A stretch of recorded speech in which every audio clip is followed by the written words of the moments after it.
കഴിഞ്ഞ ക്ലാസ്സിൽ അക്വസ്റ്റിക്സിന്റെ കുറച്ച് ബേസിക് ആയിട്ട് വരുന്ന കാര്യങ്ങൾ, അതിന്റെ ക്ലാസിഫിക്കേഷനും പിന്നെ അത് ബേസ് ചെയ്തിട്ടുള്ള കുറച്ച് ആപ്ലിക്കേഷൻസും ഒക്കെയാണ് പറഞ്ഞത്. അപ്പോൾ നമ്മൾ അക്വസ്റ്റിക്സ് എന്താണെന്ന് പറഞ്ഞു, അതിന്റെ ക്ലാസിഫിക്കേഷനും പറഞ്ഞു. അപ്പം ഞാൻ കഴിഞ്ഞ ക്ലാസ്സിൽ ഇല്ലാത്തവർക്ക് ജസ്റ്റ് ഒരു 1-2 സ്ലൈഡ്സ് കഴിഞ്ഞ ക്ലാസ്സിൽ പറഞ്ഞ കാര്യങ്ങളാണ് വെച്ചിരിക്കുന്നത്. അപ്പൊ നമ്മള് ക്ലാസിഫിക്കേഷൻ എന്ന് പറയുന്നത് ഇൻഫ്രാസോണിക്, അതുപോലെ തന്നെ ഓഡിബിൾ, അൾട്രാസോണിക്, ഇങ്ങനെയാണ് സൗണ്ടിനെ ക്ലാസിഫൈ ചെയ്യുന്നത്. അപ്പം +20 ഹെർട്സ് ഇൻഫ്രാസോണിക് നമ്മൾ പറഞ്ഞു. ദെൻ അതിന് കുറച്ച് ആപ്ലിക്കേഷൻസും കാര്യങ്ങളൊക്കെ കഴിഞ്ഞ ക്ലാസ്സിൽ പറഞ്ഞിരുന്നു ഇൻഫ്രാസോണിക്കിന്. ദെൻ ഓഡിബിൾ സൗണ്ട് എന്ന് പറയുന്നത് 20 to 20,000 ഹെർട്സ് അല്ലെങ്കിൽ 20 kilo hertz, 20 to 20 kilo hertz, 20 hertz to 20,000 hertz അല്ലെങ്കിൽ 20 കിലോ ഹെർട്സ്, അതിനെയാണ് ഓഡിബിൾ സൗണ്ട് എന്ന് പറയുന്നത്. അൾട്രാസോണിക് എന്ന് പറയുന്നത് >20 കിലോ ഹെർട്സ് ആണ്. ദെൻ നമ്മൾ ആ ഓഡിബിൾ സൗണ്ടിന്റെ ക്ലാസിഫിക്കേഷൻ മെയിനായിട്ടും പറയുന്നത് മ്യൂസിക്കൽ സൗണ്ട് അല്ലെങ്കിൽ നോയിസ്, ഇതാണ് ക്ലാസിഫിക്കേഷൻ. മ്യൂസിക്കൽ സൗണ്ട് അല്ലെങ്കിൽ നോർമൽ സൗണ്ട് എന്ന് പറഞ്ഞാൽ നമുക്കറിയാം ഒരു പ്ലസന്റ് എഫക്റ്റ് തരുന്നതിനെയാണ് നമ്മൾ യൂഷ്വലി സൗണ്ട് എന്ന് പറയുന്നത്. അല്ലെങ്കിൽ നോയിസ് എന്ന് പറയുമ്പോൾ നമുക്കറിയാം ഒരു ഡിസ്റ്റോഷൻ അങ്ങനെ വരുന്ന സാധനമാണ് ഈ നോയിസ് എന്ന് പറയുന്നത്. അപ്പൊ നമ്മൾ ബേസിക്കലി നമുക്ക് ഓഡിബിൾ സൗണ്ടിനെ ഇങ്ങനെ ക്ലാസിഫൈ ചെയ്യാം. ദെൻ ഇതിന്റെ ക്യാരക്ടറിസ്റ്റിക്സ് പറഞ്ഞു, ഇത് വളരെ ഇമ്പോർട്ടന്റ് ആണെന്ന് പറഞ്ഞു.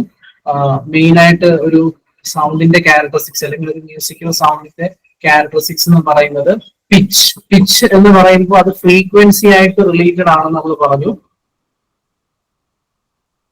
പിച്ചും ഫ്രീക്വൻസി. അപ്പം പിച്ച് എപ്പോഴും നമ്മൾ പറയുന്നത് ഹൈ പിച്ച് എന്ന് പറയുന്നത് ഹയർ ഫ്രീക്വൻസി എന്ന് പറയുന്ന മീനിങ് ആണ്. Low pitch means low frequency. കഴിഞ്ഞ ക്ലാസ്സിൽ ഡിസ്കസ് ചെയ്തതാണ്. സോ പിച്ച് ഫ്രീക്വൻസി റിലേറ്റഡ് ആണ്. ദെൻ ഇന്റൻസിറ്റി നമ്മൾ പറഞ്ഞു, അതിന്റെ threshold minimum intensity value 10⁻⁻12. Intensity അതിന്റെ ഡെഫിനേഷനും പറഞ്ഞു, പവർ പെർ യൂണിറ്റ് ഏരിയ ആണ്. അതുപോലെ തന്നെ ലൗഡ്നെസ്, ഇന്റൻസിറ്റിയുടെ കൂടെ തന്നെ പഠിക്കുന്നതാണ് ലൗഡ്നെസ്. ദെൻ ടിംബർ അല്ലെങ്കിൽ ക്വാളിറ്റി, ഈ പാരാമീറ്റേഴ്സ് ഒക്കെ നമ്മൾ കഴിഞ്ഞ ക്ലാസ്സിൽ ഡിസ്കസ് ചെയ്തതാണ്. ഇന്റൻസിറ്റി എന്ന് പറയുന്നത് amount of sound energy flowing per second അല്ലെങ്കിൽ പവർ പെർ യൂണിറ്റ് ഏരിയ. അതുകൊണ്ടാണ് ഇതിന്റെ യൂണിറ്റ് പറയുമ്പോൾ എപ്പോഴും വാട്ട് പെർ മീറ്റർ സ്ക്വയറിലാണ് പറയുന്നത്.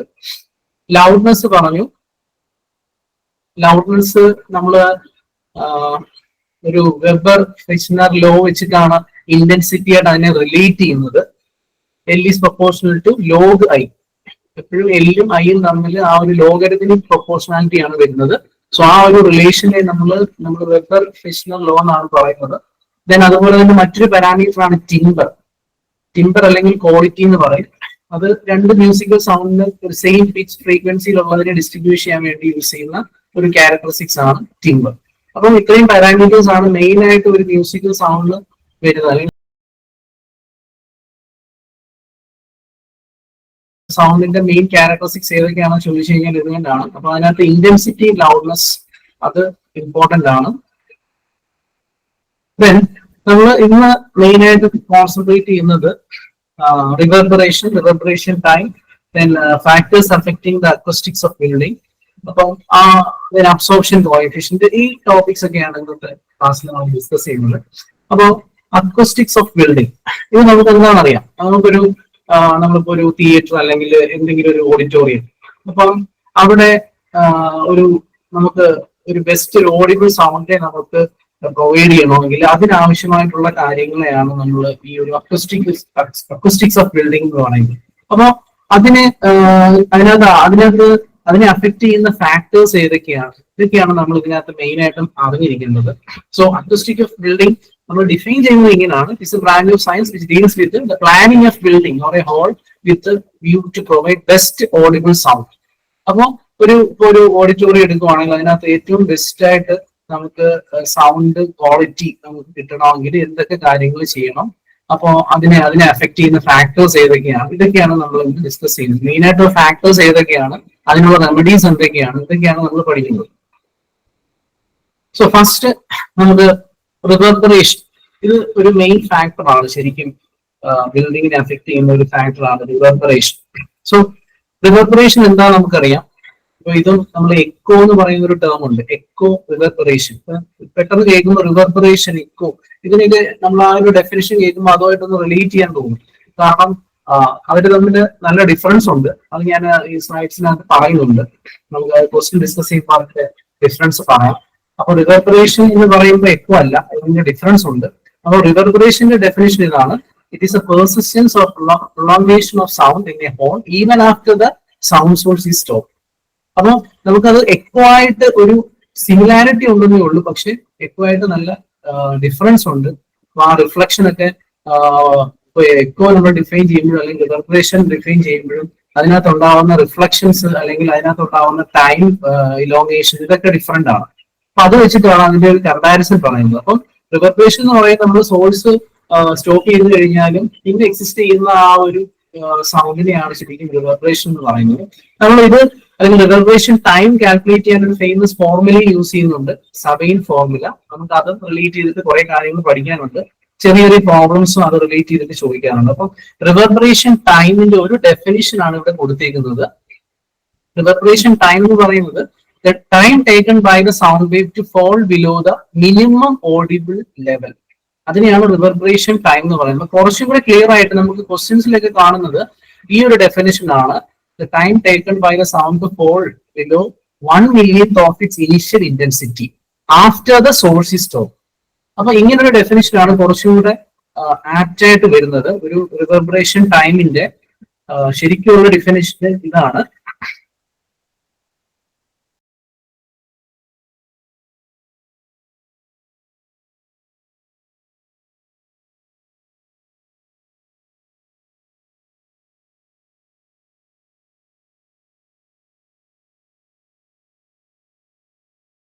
is the time taken by the sound wave to fall to 1/1,000th of its initial intensity.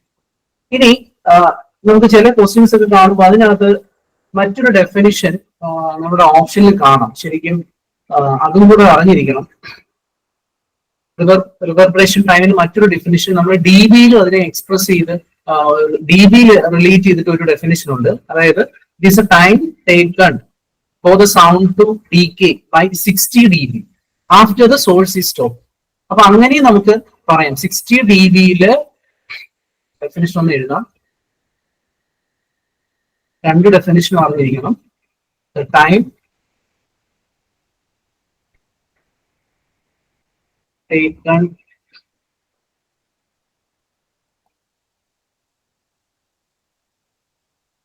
taken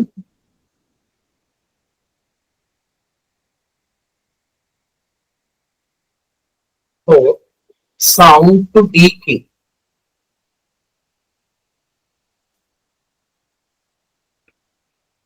by 60 dB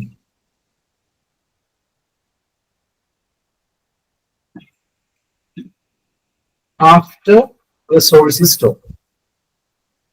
ഇങ്ങനെ ഒരു definition കൂടി അതിനുണ്ട്. സോ ഇത് രണ്ടും റിവർബറേഷൻ ടൈമിന്റെ ഡെഫിനിഷൻ തന്നെയാണ്. സോ നമുക്ക് ഇങ്ങനെ എക്സ്പ്രസ് ചെയ്യാം: E is equal to EM by 10⁶. E എന്ന് പറയുന്നത് energy of the sound at any time. EM is the maximum sound energy produced by the source before it is stopped. So Sabine formula use ചെയ്തിട്ടാണ് നമ്മൾ reverberation time നമ്മൾ determine ചെയ്യുന്നത്. അപ്പൊ അതിന്റെ formula ഇതാണ്: 0.165 B by A. So A എന്ന് പറയുന്നത് total absorption ആണ്. സോ ബി എന്ന് പറയുന്ന വോളിയം ആണ്. സോ നമുക്ക് ഇത് റിലേറ്റ് ചെയ്തിട്ട് ടോട്ടൽ അബ്സോർപ്ഷൻ ആണ്. ടോട്ടൽ അബ്സോർപ്ഷൻ ആണ് എ എന്ന് പറയുന്നത്. എ നമുക്ക് ഡിറ്റർമിൻ ചെയ്യുന്നത് summation of alpha into S, അല്ലെങ്കിൽ ഞാനിവിടെ ചെറിയ എ ആണ് ഉപയോഗിച്ചിരിക്കുന്നത്. നമുക്ക് ആൽഫയും ഉപയോഗിക്കാം. Alpha into S. ആൽഫ എന്ന് പറയുന്നത് കോയിഫിഷ്യന്റ് ഓഫ് അബ്സോർപ്ഷൻ ആണ്. സോ ആൽഫ അല്ലെങ്കിൽ എ ഏത് വേണമെങ്കിലും യൂസ് ചെയ്യാം. സോ ആൽഫ വെച്ചിട്ട് പഠിക്കുക. A alpha into S. A അല്ലെങ്കിൽ ആൽഫ, ഞാനിവിടെ എ എന്നുള്ള ലെറ്ററാണ് യൂസ് ചെയ്തിരിക്കുന്നത്. ആൽഫ വേണമെങ്കിൽ നമുക്ക് യൂസ് ചെയ്യാം. ഇതാണ് ടോട്ടൽ അബ്സോർപ്ഷന്റെ ഇക്വേഷൻ. സമ്മേഷൻ ആണ്. Summation of alpha into S ആണ്. എസ് എന്ന് പറയുന്നത് സർഫസ് ഏരിയ, ദെൻ ആൽഫ എന്ന് പറയുന്നത് അബ്സോർപ്ഷൻ കോഎഫിഷ്യന്റ്. സോ ഈ ഫോർമുല അറിഞ്ഞിരിക്കണം. റിവർബറേഷൻ ടൈം ഡിപ്പെൻഡ് ചെയ്യുന്ന രണ്ട് പാരാമീറ്റേഴ്സ് എന്ന് പറയുന്നത് ഒന്ന് volume of the hall, then A എന്ന് പറയുന്നത് ടോട്ടൽ അബ്സോർപ്ഷൻ. അത് എങ്ങനെയാണ് അതിന്റെ പ്രൊപ്പോർഷൻ, ഇൻവേഴ്സ്ലി ആണോ ഡയറക്ട്ലി പ്രൊപ്പോർഷൻ ആണോ ചിലപ്പോൾ ഇത് റിലേറ്റ് ചെയ്തിട്ട് ഇപ്പൊ ഏരിയ ഡബിൾ ചെയ്യുവാണെങ്കിൽ റിവെർബറേഷൻ ടൈം എങ്ങനെ ആയിരിക്കും, അല്ലെങ്കിൽ വോളിയം ഡബിൾ ചെയ്യുവാണെങ്കിൽ എങ്ങനെ ആയിരിക്കും, ഇങ്ങനെയൊക്കെ റിലേറ്റ് ചെയ്ത് ചില ക്വസ്റ്റ്യൻസ് ചോദിക്കാറുണ്ട്. അപ്പൊ അതുപോലെ തന്നെ യൂണിറ്റ് എന്ന് പറയുന്നത് സെക്കൻഡ്സ് ആണ്, സെക്കൻഡ്സിലാണ്, ടൈം ആണ്. സോ ഇങ്ങനെയാണ് നമ്മൾ റെപ്രസെന്റ് ചെയ്യുന്നത് റിവെർബറേഷൻ ടൈമിന്റെ എക്സ്പ്രഷൻ. ദെൻ ഈ 0.165 എന്ന് പറയുന്നത് സ്പീഡുമായിട്ട് റിലേറ്റ് ചെയ്തിട്ടുള്ള ഒരു ടേം കൂടിയാണ്. സോ എന്തിനെയൊക്കെയാണ് റിവെർബറേഷൻ ടൈം ഡിപ്പെൻഡ് ചെയ്യുന്നത് നമ്മൾ ക്വസ്റ്റ്യൻ ഡിസ്കസ് ചെയ്യുമ്പോൾ പറയുന്നതാണ്. മെയിൻ ആയിട്ടും ബിയും എ ആണ് ഡിപ്പെൻഡ് ചെയ്യുന്നത്. ദെൻ അതുപോലെ തന്നെ the optimum value of reverberation time is different for different sounds. അപ്പൊ അത് സ്പീച്ചിന്റെ വാല്യൂ, റിവെർബറേഷൻ ടൈമിന്റെ വാല്യൂ റേഞ്ച് പറഞ്ഞിട്ടുണ്ട്. 0.6 to 0.75 സെക്കൻഡ്സ് ആണ്, 1 to 2 സെക്കൻഡ്സ് ആണ് മ്യൂസിക്കിൻ്റെത്. സോ നമുക്ക് അത് റിലേറ്റ് ചെയ്തിട്ടുള്ള കുറച്ച് ക്വസ്റ്റ്യൻസ് നോക്കാം. നിങ്ങൾക്ക് ആൻസർ അറിയാമെങ്കിൽ പറയുക. The reverberation time of a room is defined as Option C. The time taken for sound intensity to drop by 60 dB. അപ്പോൾ ഞാൻ വേറൊരു ക്വസ്റ്റ്യൻ റെഫർ ചെയ്തു, ഞാൻ അതിനകത്ത് ഇൻക്ലൂഡ് ചെയ്തിട്ടില്ല. വേറൊരു ക്വസ്റ്റ്യൻ റെഫർ ചെയ്തപ്പോൾ അതിനകത്ത് സിമിലർ ആയിട്ടുള്ള മറ്റൊരു ഓപ്ഷൻ ഉണ്ടായിരുന്നു. അതായത് ഈ 60 dB ഓപ്ഷൻ കൂടാതെ തന്നെ നമ്മൾ നേരത്തെ ആ ഒരു 1/10th എന്ന് പറയുന്ന രീതിയിൽ 1/1000th വെച്ചിട്ടുള്ള ഒരു ഡെഫിനിഷൻ ഉണ്ടായിരുന്നു. അപ്പോൾ കുറച്ചും കൂടെ ആപ്റ്റ് ആയിട്ടുള്ള ഒരു ഓപ്ഷൻ എന്ന് പറയുന്നത് 60 dB വെച്ചിട്ടുള്ള ഡെഫിനിഷൻ ആണ് കുറച്ചും കൂടെ ആപ്റ്റ് ആയിട്ടുള്ളത്. അപ്പോൾ രണ്ടും കൂടെ മിക്സ് ചെയ്ത് ചോദിക്കാൻ സാധ്യതയില്ല. അപ്പം ഈ രീതിയിലാണ് ക്വസ്റ്റ്യൻസ് വരുന്നത്. ഒരു ജസ്റ്റ് ഒരു ബേസിക് ഡെഫിനിഷൻ മാത്രമാണ് റിവെർബറേഷൻ ടൈമിന്റെ. Which of the following factors affect reverberation time? ഏതൊക്കെയാണെന്ന് പറയാം. നമ്മൾ പറഞ്ഞു റിവെർബറേഷൻ ടൈമിന്റെ എക്സ്പ്രഷൻ പറഞ്ഞു. ഏതൊക്കെ ഫാക്ടേഴ്സ് ആണ് അഫക്ട് ചെയ്യുന്നത്? ഓപ്ഷൻ ഏതാണ്? ഡി. അതെ അതെ, ഡി ആണ്. നമ്മൾ നേരത്തെ പറഞ്ഞ എക്സ്പ്രഷൻ വെച്ചിട്ടാണെങ്കിൽ 0.165 V/A എന്നാണ് ഞാൻ പറഞ്ഞത്. പക്ഷെ ഇതിന് ഫ്രീക്വൻസി ആയിട്ട് ഒരു ഡിപ്പെൻഡൻസി ഉണ്ട്, അല്ലെങ്കിൽ അതും അഫക്റ്റ് ചെയ്യുന്നുണ്ട്. അതായത് അതെങ്ങനെയാണെന്ന് പറയാം. ഏതിനെയാണ്, ഹൈ ഫ്രീക്വൻസി വേവിനെയാണോ ലോ ഫ്രീക്വൻസി വേവിനെയാണോ കൂടുതൽ അബ്സോർബ് ചെയ്യുന്നത്?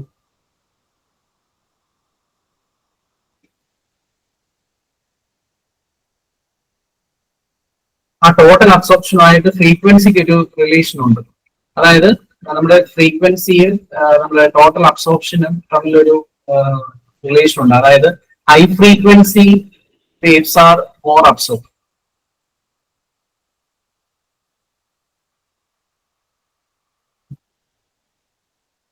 Than low frequency. സോ അങ്ങനെ ഒരു ഫ്രീക്വൻസി ഡിപെൻഡൻസി കൂടി റിവെർബറേഷൻ ടൈമുമായിട്ടുണ്ട്. So all of the above answer നമ്മൾ ഇക്വേഷൻ വെച്ച് മാത്രം പഠിക്കരുത്. സോ നമ്മൾ പറഞ്ഞു വോളിയം എന്ന് പറയുന്ന വോളിയം ആണ്, ദെൻ അബ്സോർപ്ഷൻ കോഎഫിഷ്യന്റുമായിട്ട് റിലേറ്റഡ് ആണ്, ദെൻ ഓൾസോ ഫ്രീക്വൻസി ആയിട്ട് റിലേറ്റഡ് ആണ്. അതായത് ഹൈ ഫ്രീക്വൻസീസ് എന്ന് പറയുമ്പോൾ ഷോർട്ടർ വേവ് ലെങ്തിന് കൂടുതൽ അബ്സോർബ് ചെയ്യും than low frequency. So frequency dependent ആണ്. അപ്പൊ ഇങ്ങനെയും ക്വസ്റ്റ്യൻസ് ചോദിക്കാം. നിങ്ങൾക്ക് അറിയാവുന്നതാണ്. In Sabine formula what does V represents? Option B volume. അതെ, വോളിയം ഓഫ് ഏതാണ്? വോളിയം ഓഫ് റൂം ആണ് കേട്ടോ, സോഴ്സ് അല്ല. വോളിയം ഓഫ് റൂം ആണ്. യൂണിറ്റ് ഓഫ് റിവെർബറേഷൻ ടൈം അറിയാം, ഈസി ആണ്. ഏതാണ്? സെക്കൻഡ്സ് തന്നെയാണ് കേട്ടോ. Then reverberation time is typically longer in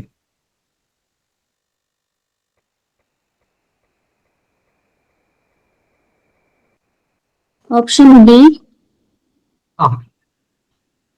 option B അല്ലേ? ഓപ്ഷൻ ബി ആണോ ഡി ആണോ പറഞ്ഞത്? ഡി ആണ് കറക്റ്റ്. ഡി അല്ലേ പറഞ്ഞത്? ഡി ടി ടി അത് തന്നെ. Large empty halls with hard surface, അങ്ങനെയുള്ളിടത്താണ് റിവെർബറേഷൻ ടൈം. അപ്പൊ നമ്മൾ ആ ഫാക്ടേഴ്സ് അഫക്റ്റിംഗ് അക്യൂസ്റ്റിക്സ് പഠിക്കുന്നുണ്ട്. അപ്പൊ അത് കുറച്ചുകൂടെ ക്ലിയർ ആവും. അപ്പൊ large empty halls with hard surface, അതാണ് ആൻസർ.